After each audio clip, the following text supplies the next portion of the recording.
So now we are going to talk about another case that I had to deal with.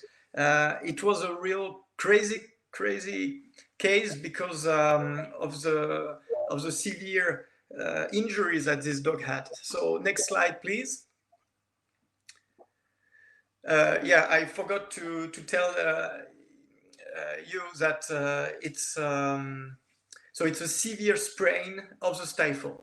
It's quite uncommon orthopedic pathology. We can see some, of course. They are mainly traumatic, and it's a combination of ligament and tendon rupture. It is very complex sometimes to have good results, and it's surgically challenging. We have a lot of different techniques because, of course, there is a lot of different cases. A severe sprain depends of what is the ligament injured and how many and how strong is the instability. So next slide, please. This report is about Kinai, this dog. He is a Bosseron of 2.5 years old, weighing 28 kilograms. I did the orthopedic exam and had a positive drawer sign and tibial compression test, but in fact I could even luxate the knee, so it's a real major instability and also a major instability in varus. So of course you will understand that the collateral lateral was sore. We had no skin infection, which is very nice because it was a traumatic case, probably an HBC. For those who doesn't know it, it's hit by car. So this dog had a big injury, and so we performed X-rays, and we knew that there was a 28 degrees tibial slope and a varus instability major with, of course, synovial effusion. Next slide. So the diagnostic, at least, was a cranial cruciate rupture, a caudal cruciate rupture, a complete rupture of the lateral collateral ligament, but also, and I didn't know that before doing the surgery, I discovered it during the arthrotomy, but we discovered that there was also a rupture of the common extensor of the fingers, which is really not common. Next slide. So we use 2 implants of Novetech surgery. It's a Novalig 4000, which I used to repair 3 ligaments and 1 tendon. We used, for the cranial cruciate rupture, a Novalig 4000, but also a TPLO plate from Dupuis-Santes. I did also the lateral collateral ligament with a return of this Novalig. We performed also a repair of the ruptured common extensor of the fingers, the 4000 also, and the cranial cruciate rupture was repaired with the return of this ligament. All implants were secured with interference screws, and especially in common holes which are perpendicular to the tibia and the femur. You will discover that later. Next slide, please. Yeah. Okay, so there is a mistake in this diagram. I'm very sorry. We will correct it for the next time, but you will get the idea, and it's good. You will see all the femoral tunnels that has been done. So one is done here for the cranial cruciate ligament on the lateral side, and for the caudal cruciate on the other side. Next, we'll show you the drilling field with an interference screw for the cranial cruciate ligament. The other tunnel was for the caudal cruciate ligament. Next, we'll show you the transverse femoral ones that will be needed to secure with the interference screws the implants. And next, we'll show you the common drill on the tibia.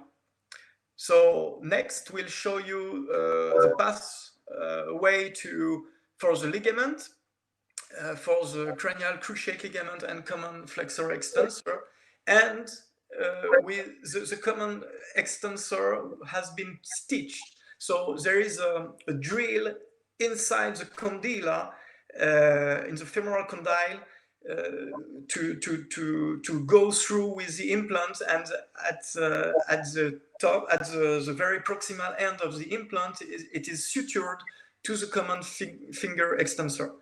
Next, we'll show you the other implant, which is resolving the caudal cruciate ligament and the lateral collateral ligaments. Next slide, please. So you will see the interference screws that has been put,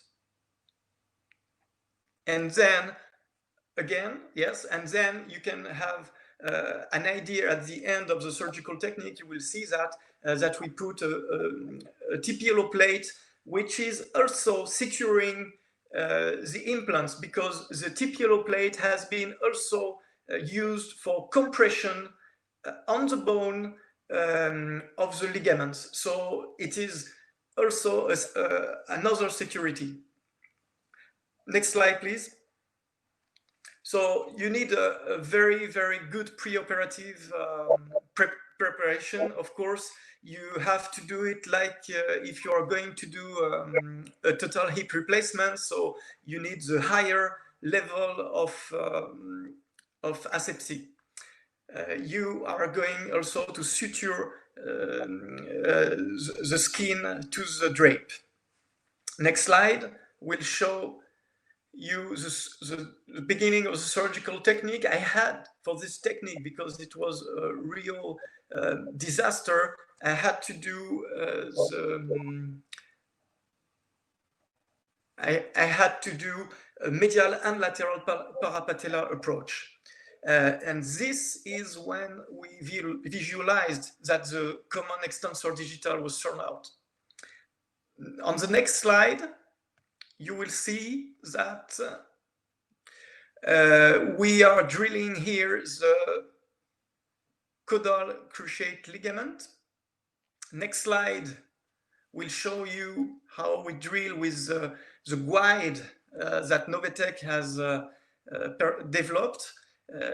We are doing the other side with the cranial cruciate ligament. Next slide. I'm not detailing all the technique, because it's very technique, of course, and it's very, very long. So I'm not able to explain everything, but it's all the big steps. This is a perpendicular drilling of the femur, one of the two I had decided to do. On the next slide, you can see that we have performed the tibial plateau leveling osteotomy, and I've done the drilling of the tibial caudal and tibial cranial ligament cruciate ligament tunnel. Next slide. Oh yes, so it's the same. We had the drilling of the tibial caudal tunnel ligament. So next slide. So this is a perpendicular tibial ligament tunnel that is the return. So it's just underneath the osteotomy. Why?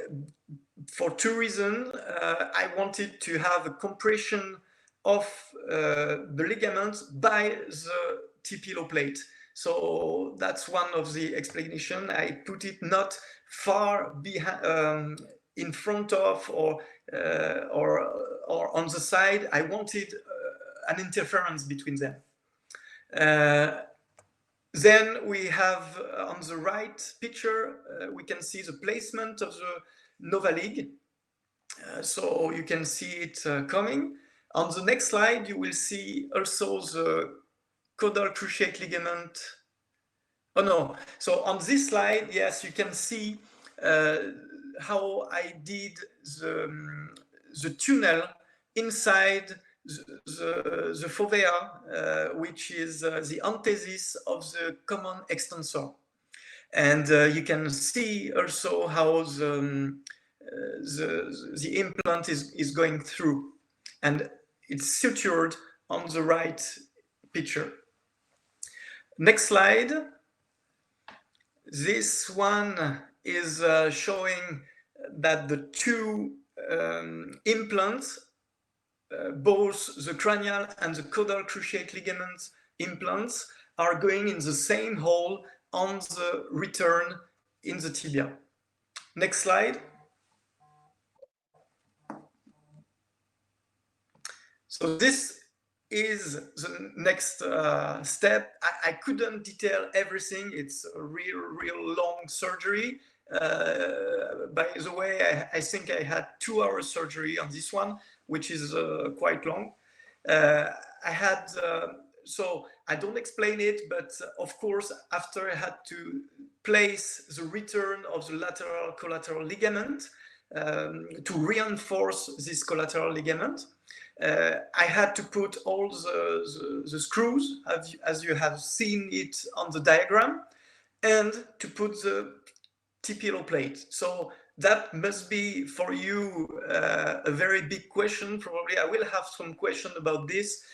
Of course, you should say, but how you do it not to go inside the implants that you have already done. In fact, maybe I was lucky. In fact, I really eyeballed it. With TPLO, you know, you have a guide that is secured and screwed inside the plate, and when you put your drill bit inside it, you can really eyeball and see where you are going. So I tried to put the TPLO plate in a certain position that allowed me to avoid all these implants, and that's why you can see it. It's a little bit caudal on the proximal osteotomy of the tibia. So that's what you can see. There is, I will tell you on the next slide that there is a problem with this radiograph. I had too much advancement of the femur, which is not good. So we have a little problem with the surgery. I put too much tension on the cranial cruciate ligament and not enough on the caudal one. So next slide, please. Yes. So we had 2 and 7 months post-operative X-rays. This is what I'm telling you. I have an abnormal advancement of the femur, so it's over-tensioned. But we had no unraveling, no osteomyelitis, no ovalization of boreholes. So that's a very good plan. And orthopedic examination at 4 and 7 months was more than I could expect, really. Despite the imperfection of this tension that I created, we had a full mobility. We had no tibial thrust, no pain, sometimes a very slight lameness, but it's really difficult to see it. Perfect to trot, gallop, jump, sitting test, and no skin infection or fistula. So on the next slide, you can see the results. So I just forgot to tell you that this dog had 2 months of bondage with splint. Why? Just because when you have a collateral ligament, it's very, very difficult to say that everything is going to be okay. So I really did the maximum of what I could to have the maximum stability, but I didn't put any cast, I didn't put any transexternal fixator or so. So please, you can play the video. It's a stop and start of this dog. So it's a very powerful dog, and he's not really, he doesn't have any handicap for now. He's a very happy dog, very comfort.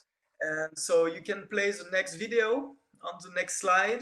You can see that he was sitting before the sit and run. Here is another video of the owner that is showing that is very wagging tail, very happy dog, but also he's able almost sitting here and now doing some little exercise. Now you can also see that he's going to go away with a little bit of trot, jumping all the time, and trot is okay. Next slide. Again, trot.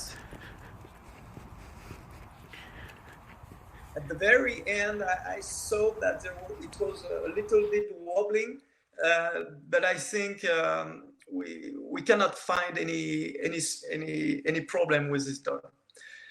So I hope you enjoyed it. So yeah, that's the last slide.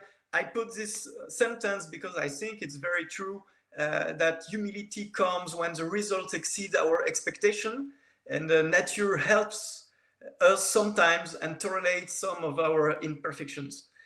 So I think, yeah, surgery is a kind of humility that you have to learn every day. And thanks Eric Viguier to learn me that when I was a resident.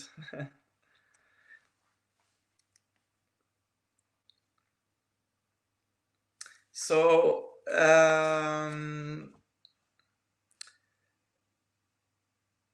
okay, I have some question also. Why did I put cranial cruciate ligament and a TPLO? It's just because at this time when I performed this surgery, we didn't had biomechanical studies that was enough strong to my feeling for such a strong dog, a very muscle dog, and so I prefer to do a little bit. So I didn't told you, but the TPLO was not fully completely corrected, but I wanted some help at least for the cruciate ligament. I didn't want to be relying only on the cruciate ligament with the implant. But now, Eric Viguier at VetaGroSup and Novetech and me, we had done some more studies, and we know that with 2 screws, like we are going to teach tomorrow in an EPU in Lyon, it is enough to have good repair. Did you consider CBLO instead of TPLO? Yes, that's a very nice question. I really think that we could do a CBLO, at least of a TPLO, and it would be a good idea also because we could put the osteotomy lower. That's a very nice one. Eric Viguier is saying that we have 35% of pivot shift on the TPLO, and it's nice, of course, to have also the implant that is doing the job for rotation also. So it's not only the TPLO, it's the TPLO plus the implant which is going to be better. Yes, Eric Viguier also, for Artrex, he said that their plate has a hole to place the suture, so, you know, to like a tightrope. It's a very nice one also, but here I was dealing with another implants. Okay.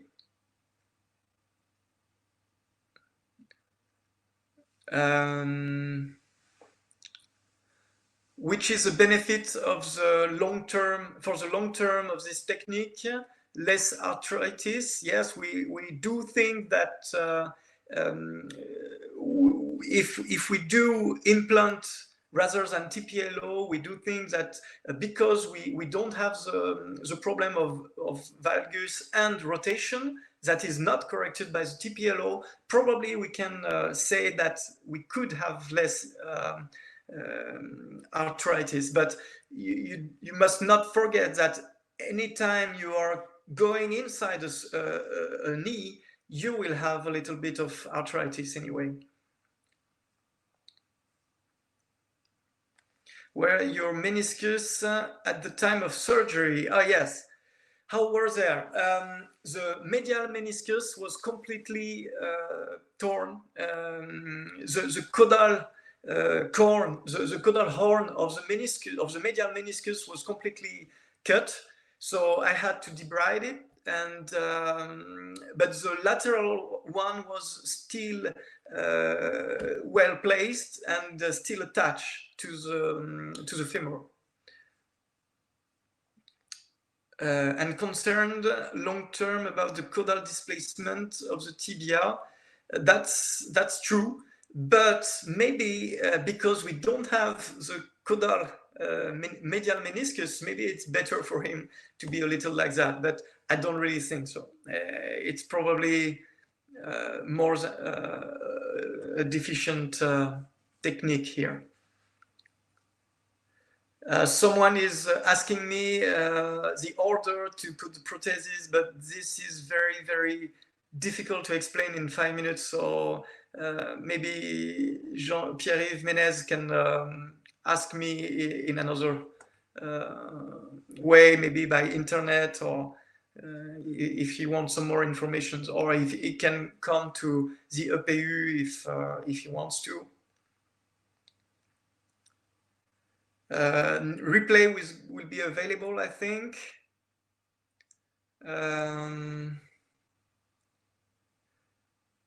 Yeah, Eric Viguier is telling us that arthritis will be more in the lesions that are added, and the problem of the meniscus probably will be a problem. He said that in some cases he's suturing it. He's suturing the caudal horn of the meniscus, and which is also a good alternative. More than only suture the caudal horn. Very often you can have a detachment of the meniscus from the femoral part or the tibial part, and in this case I resuture the meniscus on the capsula, on the tibia or in the femur. And sometimes I have also some more than dissection, so I suture the lesion of the meniscus, and really I think that it's the best way to repair than to remove. And for the majority of the luxation, I speak about dogs who have a very, very high level and powerful lesion with a real luxation, and more than two or three ligaments were broken. And really, the knee is very unstable. And in this case, it's really difficult to repair, and really you have had a good result. And as you know, it's very difficult. Before it was a real challenge to repair, and very often we didn't have a ligament enough strong, and we tried to do something for the caudal ligament. I repair, but really I think that my repair on the caudal ligament has no function. I did the repair, but I think that I have done was quite nothing, and the effect was null. But the more important is to repair perfectly the collateral, and they must be strong. And the problem is until now, it was difficult to have something really strong, and we have, and but sometimes I have had some problem with fixation, and now with the interference screw, really, I think it's more safe to use the interference screw, and independent certainly of the ligament, but ligament now we can find even very small ligaments are very strong. But the problem is the quality of the fixation. And really, if you fix with a screw, or if you fix with a washer, if you fix with a tunnel and nuts, and you have some rupture of this fixation. And really, now we have a secure way to fix the ligament. And I think we must continue in this way. And it's a really good deal to do like this. Yeah, I think everything is what said Eric. The collateral lateral for me was the main problem of this surgery. Anyway, we struggle to find a good surgery, but now I think with this kind of interference, it's a kind of breakthrough, probably.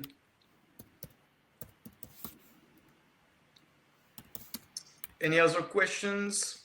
Someone fully agree with you, Eric, about suturing the menisc?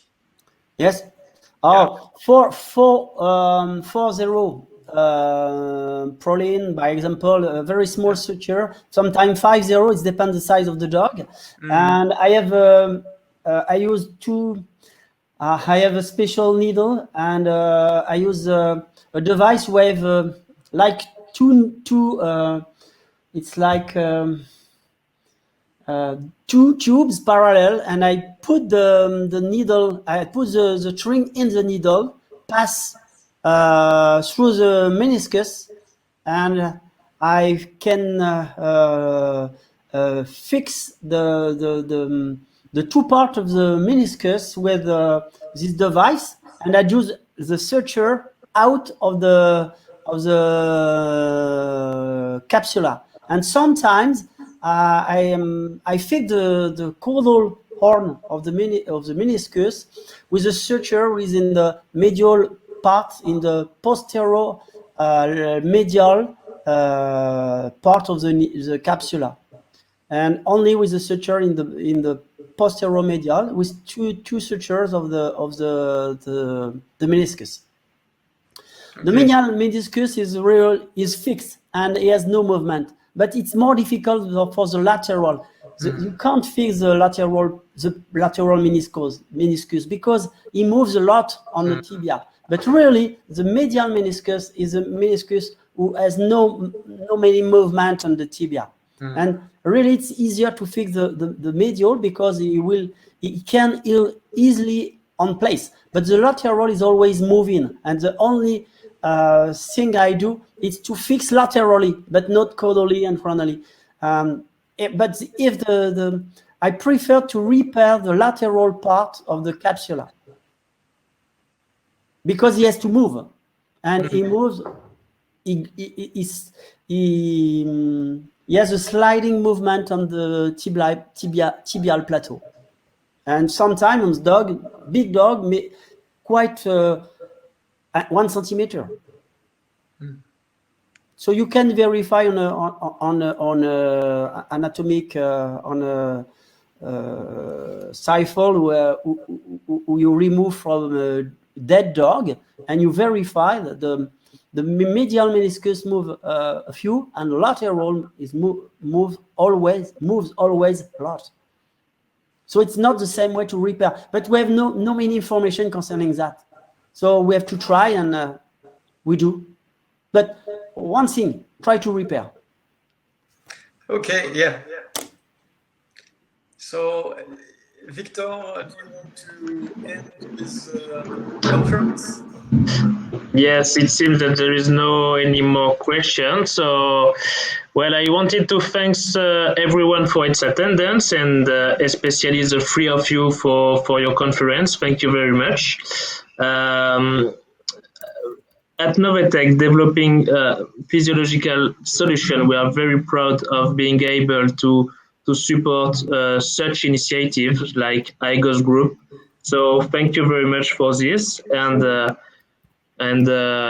well, we can finish this webinar. Thank you. Thank you. Thanks a lot. Goodbye.